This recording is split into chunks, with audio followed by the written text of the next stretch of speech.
Segunda parte. Más allá de las palabras habladas, la realidad del mundo sordo.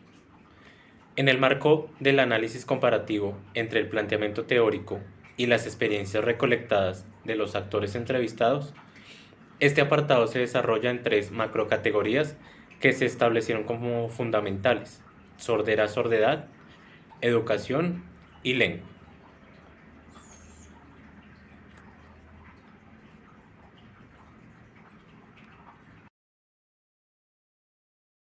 1.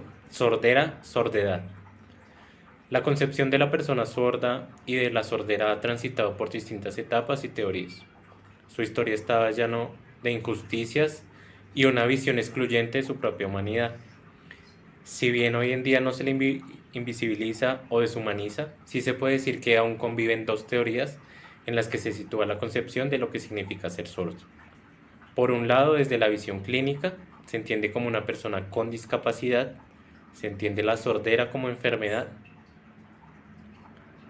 Y por otro lado, desde la visión antropológica y específicamente desde la sordera, se comprende a la población como una cultura minoritaria lingüística.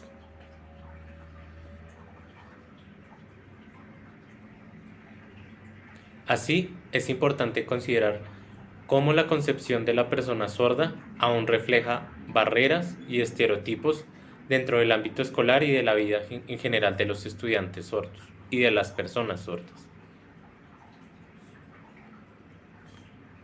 Además, es pertinente observar las experiencias en torno al encuentro con el mundo sordo y cómo se concibe al sordo dentro del mundo.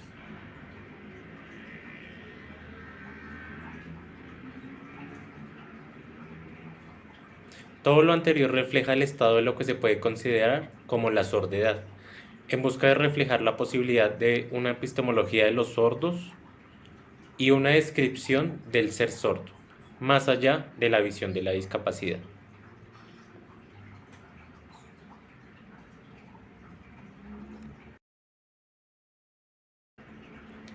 Dos, educación. Aún hoy, en el mundo oralista, persisten estereotipos y visiones terapéuticas de la persona sorda, y en especial de entender la sordera como discapacidad. Añadido a esto se le suma la contradicción entre las normativas y las políticas educativas, y por otro lado, la realidad de los estudiantes para recibir lo que hoy en día se concibe como educación bilingüe bicultural. Sin embargo, tampoco hay que desconocer los avances históricos en términos educativos para su acceso, su permanencia y su egreso. Así, para entender estas transiciones, se desarrollará brevemente la historia de la educación para la población sorda.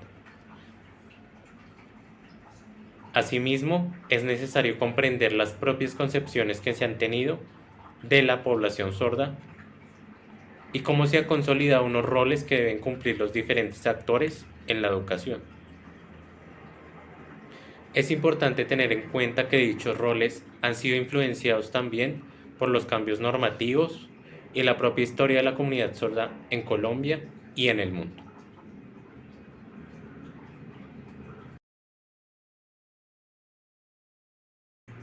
3. Lengua. Una discusión constante respecto a la enseñanza para las personas sordas es si los estudiantes deberían tener un entorno de aprendizaje únicamente en la lengua de señas, si debiese ser bilingüe, enseñar, por ejemplo, español y lengua de señas, o si debiese ser únicamente obligados a aprender una lengua oral, es decir, a ser oralizados. Así, en este apartado se comparan las teorías en pro de la lengua de señas, la lectoescritura y el bilingüismo. Además, se hablará sobre las experiencias alrededor del aprendizaje de estas lenguas. Incluso, se debe tener en cuenta que el sistema educativo y la propia oferta que hoy se brinda a la población sorda es pensada bajo la modalidad de bilingüismo. Por tanto, se analiza la importancia que se da a cada una de las lenguas, así como los problemas explícitos que pueden surgir en relación con el aprendizaje y también con la enseñanza de estas lenguas.